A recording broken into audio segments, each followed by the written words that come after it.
straight to your phone. Hold the line now, hold the line. Hold the line now, hold the line. Hold the line for Palestine. All out tonight following the arrest of nearly 100 people during last night's pro-Palestinian protests at Washington University. That includes nearly 24 WashU students. Tonight, some of those students tell us they've been suspended and have been told to get off campus. We have team coverage tonight. We start with Annie Krall, who's live on campus, and his reaction from those arrested, including a candidate for president. Annie. Tonight, Dr. Jill Stein, a Green Party candidate for president, is in Columbia, Missouri at a protest. But last night she was here at WashU, taken away in handcuffs after being charged with assault. I was the first news reporter who spoke with her after she was released from jail less than 10 minutes after that release, and that was at 2 o'clock this morning.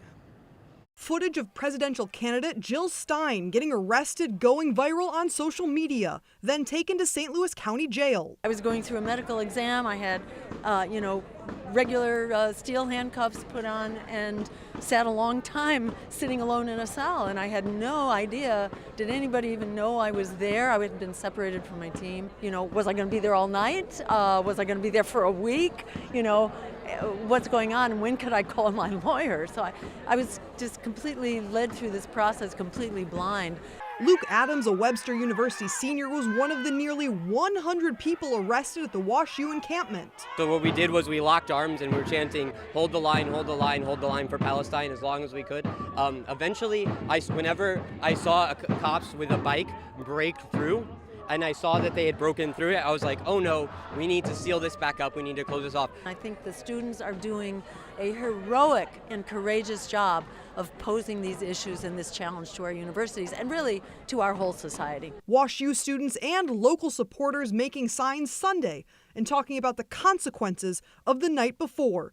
As some of their friends who were arrested were told by WashU, they have been banned from campus. What that specifically means for students is a temporary suspension, and also if you live on campus, you must get your stuff off campus. So he's not my only friend who has had to try to figure out where they're putting all their stuff by 8 p.m. Some Jewish students at WashU feel physically safe. However, seeing the encampment on the main lawn of their campus is unsettling. Signs calling for the mass murder of Jews, whether or not they're aware of it, was like, there's not a word. If there was a word stronger than terrifying, I would use it. As pro-Palestinian demonstrations potentially continue here in St. Louis and across the country, students and staff at WashU's Hillel tell me they will keep their doors open for any students who may need to talk or require more support this summer and even this fall. Reporting live at WashU, Annie Krall, 5 on your side. Tonight, the Anti-Defamation League is also responding to the protest scene at WashU and at college campuses across the country. They say the calls from protests for an intifada is reference to 2 Palestinian uprisings that led to terrorist attacks against Jews in Israel. They also denounced the chant from the river to the sea. Between the Jordan River and the Mediterranean Sea is the state of Israel. And so the idea that a aspirational Palestinian state would somehow subsume the state of Israel or displace the Jews who live there is anti-Semitic. The ADL adds they're confident in the safety of Jews in St. Louis, especially on the campus of Washington University. St. Louis city officials who were on campus last night are criticizing the police response. Laura Barczewski continues our team coverage with that and reaction from the university, which says it had the right to take action. Laura. Mike, St. Louis alderpersons say the use of force by Washington University police during this demonstration was excessive, but the university says the protesters violated their policies and they had no choice but to enforce them. This is how the pro-Palestinian protests started on Saturday as they marched toward the Washington University campus.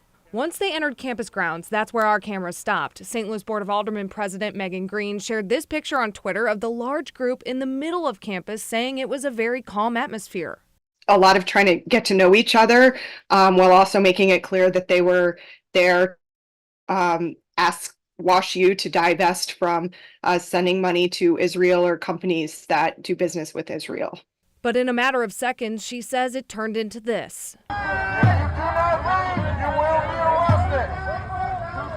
There is no time And university police, along with St. Louis County Police, started arresting people. A total of 100 were taken to the St. Louis County Jail. WashU says 3 of those officers were injured. And I think the use of police in general was excessive. Alderwoman Alicia Saunier says the way the university handled this was terrible. Regardless of how you feel about this issue, we should all have the right to use our voices in a peaceful manner. Washington University responded with a lengthy statement saying in part it quickly became clear through the words and actions of this group that they did not have good intentions on our campus and that this demonstration had the potential to get out of control and become dangerous. When the group began to set up a camp in violation of university policy, we made the decision to tell everyone present that they needed to leave. St. Louis attorney Scott Rosenblum says because they are a private institution, they can limit what happens on campus. I certainly think they were within their rights to arrest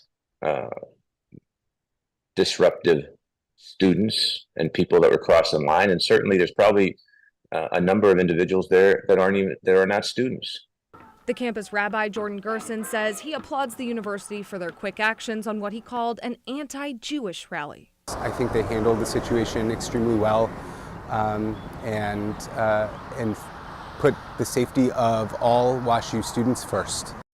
WashU declined interviews today, but say they're committed to free expression and allow opportunities for that, but expect everyone to respect their policies, which they will continue to enforce to the fullest extent. This same scene has been playing out on college